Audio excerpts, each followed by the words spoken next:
Everybody ready? Okay, last night a little after midnight, there was a double fatal car accident that occurred at Main and Humboldt.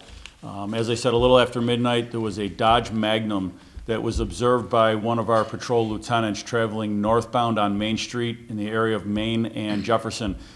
It was traveling at an extremely excessive rate of speed, northbound on Main, also did not have his headlights on. When that supervisor went to do a U-turn in an attempt to stop that vehicle at that point collided with another vehicle at the intersection of Main and Humboldt.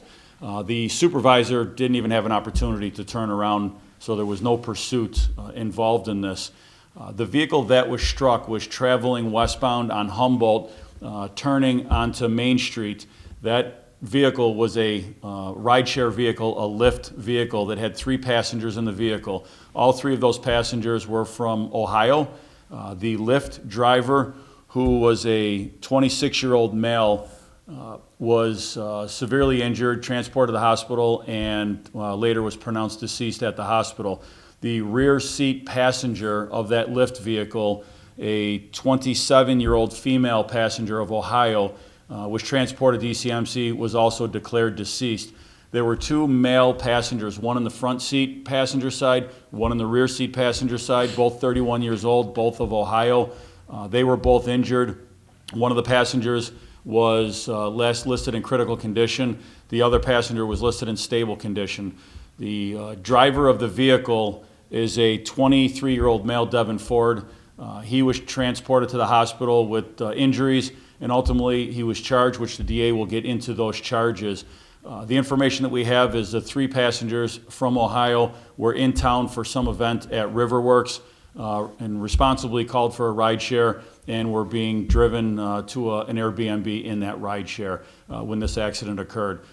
As you can imagine, this investigation is it's extensive, it's ongoing. There's a lot of investigation that has to be done. There's a lot of video canvas that's being done that will continue to be done. We are working on obtaining, with the district attorney's assistance, a search warrant for the vehicles. We will be downloading the black boxes of the vehicles, the infotainment centers, and everything that goes along with that. That does take some time. To get into the charges itself, I will turn this over to District Attorney John Flynn. Thank you, Commissioner.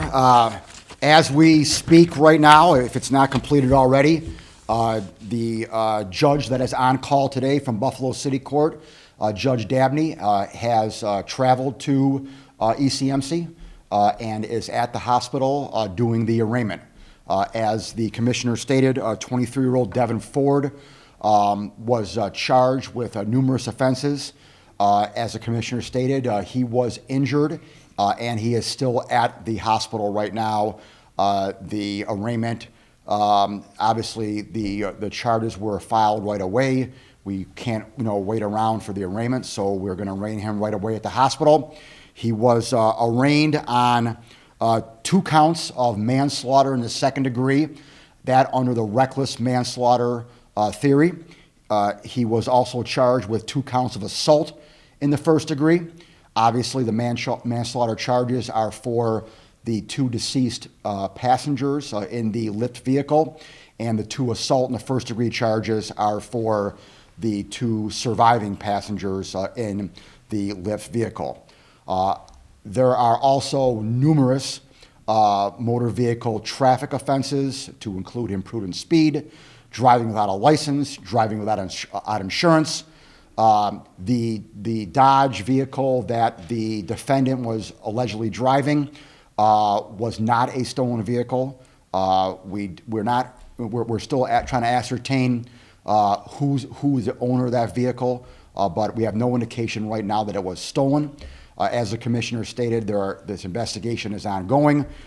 We are looking into whether or not there was any alcohol or drugs involved. I mean, that obviously will come at a later time, and we can tweak the charges as they occur.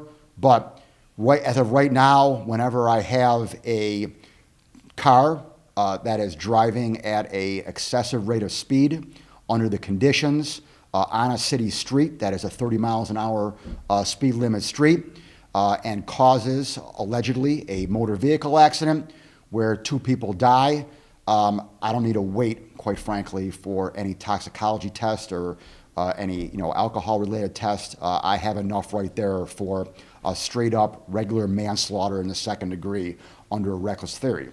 Obviously, if it turns out that there was drugs or alcohol involved, we will adjust the charges accordingly. But right now, the charges are, and there could be additional charges in the future. Questions? The 3 passengers plus the driver of the lift is what you're saying? Yes, there were 4 individuals inside the car. So the 2 that occupied the driver's side of the vehicle that was struck, the lift vehicle was struck on the driver's side. So the driver and the rear seat driver's side passenger were the ones that were fatally injured. The 2 on the passenger side of the vehicle, front and rear, were injured.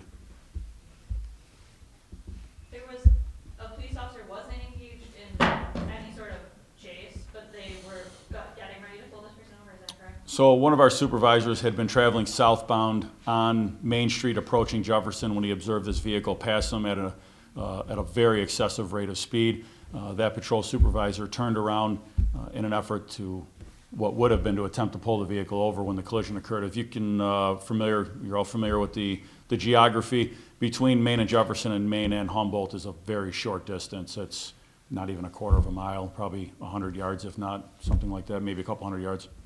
To have a police officer at the scene to be a witness, does that help with your case? Oh, yes, obviously, but, as the commissioner stated, there's going to be, a canvass done of the entire neighborhood of, on that street of Main Street there. There's a lot of businesses there, parts of Canisius College there, and so, as the commissioner stated, we're going to scan the entire area for video. And at this time, as the commissioner stated, the police officer, the supervisor, was in the process of turning around. So, right now, I'm not even sure what his vantage point was. So we'll have to just, talk with him in the future and, find out exactly what he saw. Certainly a heartbreaking situation with 3 people that are from out of town coming to see an event at Riverside. I mean, we can talk to the families and notify them.